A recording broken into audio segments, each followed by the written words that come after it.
There's one. Oh, I'm gonna need the net.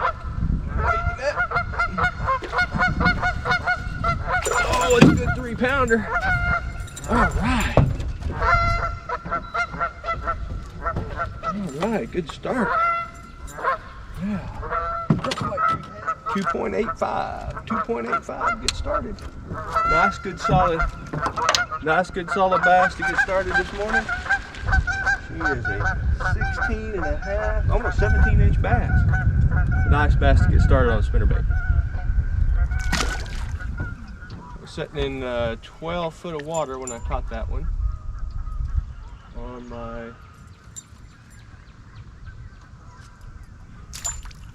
12, 13 feet of water. I was halfway back to the boat, slow rolling it, throwing to the bank. So probably 6 foot, 5 to 6 foot is where I caught that bass at. I can see some fish down here 8 to 10 feet. I don't know if those are bass or straight up over here. We'll throw out there in a minute.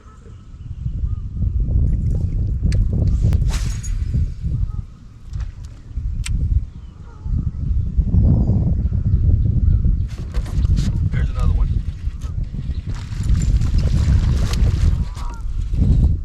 About a pounder, probably, or better.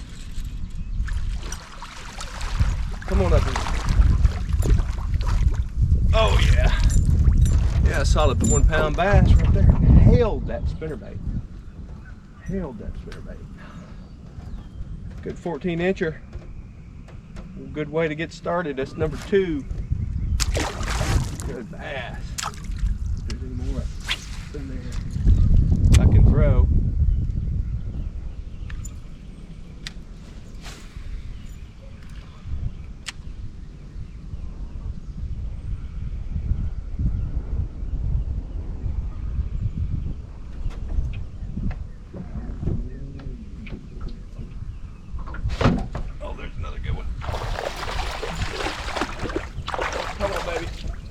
Oh yeah, another good 1.5 pounds. Oh yeah, man, it held that spinnerbait. Let's get the pliers out. Come on, sweetie. There we go. Another good bass. Just tearing them up. Right at 1.5 pounds, 1.75 pounds. I don't want to mess this spot up. That's 3 bass out of this one spot here. 3 bass out of that one pocket's not a bad start. I started this morning, it was, you can see the sun is just now coming over the horizon. And I went over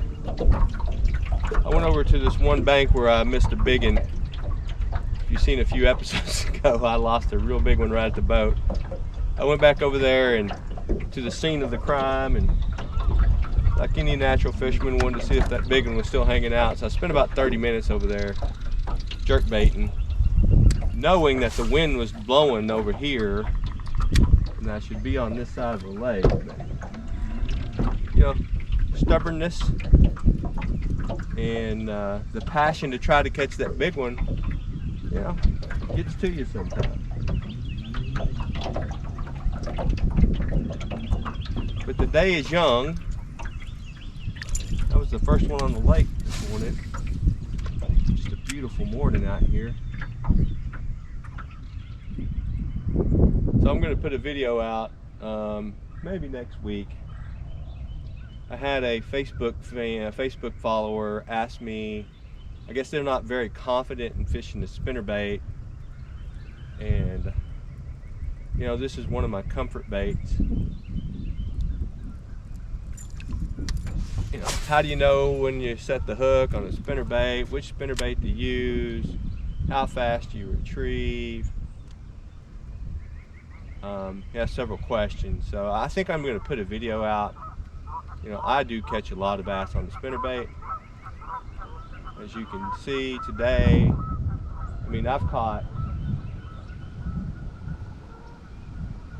I guess, 5 bass in the last few weeks, over 5 pounds on the spinnerbait. I mean, it's a big bait. This time of year, it's just a great bait. I just don't know what else to say. Here's another bass. I don't know how big this one is, but it's trying to fight like it's a big one. That's a limit.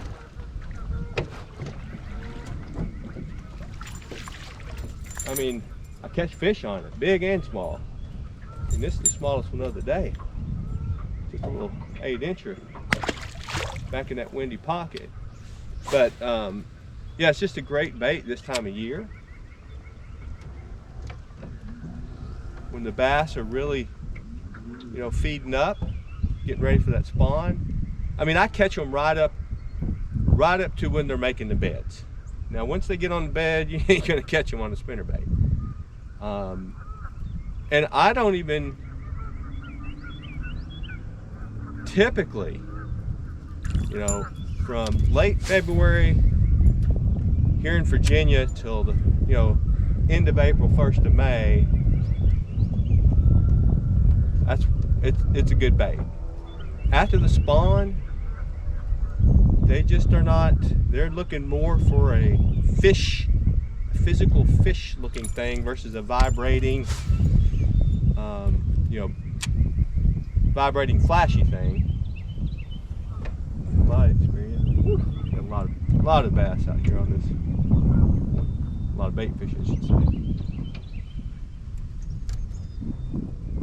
It's just not as good come summer. I mean, it's just not a good summer bait. I mean, it's okay. There's times when you're out there fishing in the summertime when you can throw a can with hook on it, you're gonna catch bass. If you got the right weather and, you know, all the ingredients are there.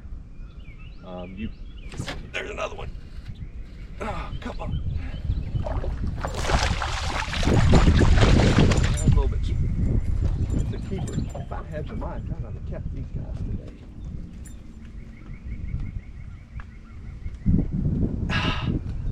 So you can see how they inhale that spinnerbait too. Another little 12-incher. Waiting for that big one. He'll come.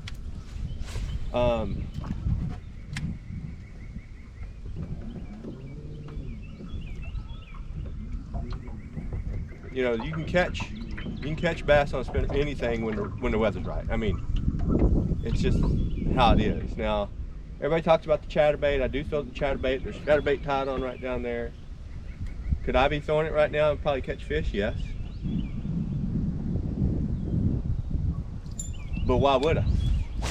I mean, think about it. If you're sitting here, I don't know how many fish that was, 6, 7 in the last 15, 20 minutes. Why would I change my bait? It's working. The old saying, if it ain't broke, don't fix it, that kind of applies to fishing too. Now, you can't be stubborn, and I can be. That's my wife.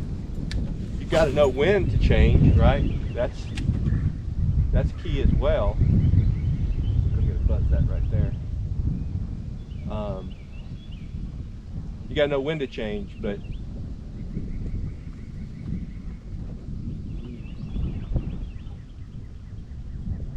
you also don't want to change prematurely.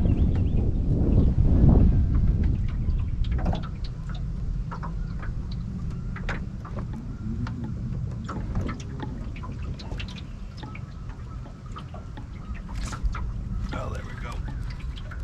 That's solid. Good pounder. Good 1 pound bass right there.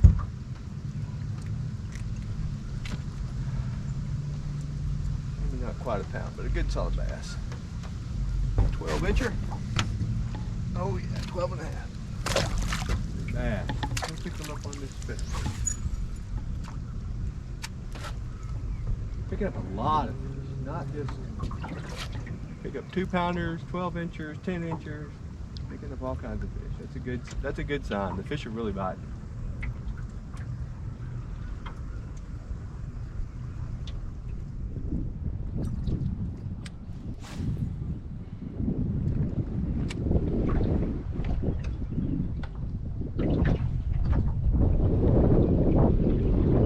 There's one.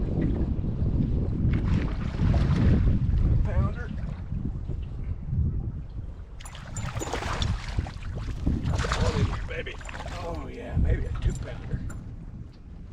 bass. 14-incher, pound and a half, 14.5 inch. Nice, good bass. This windy point. I'm just flowing with the wind here.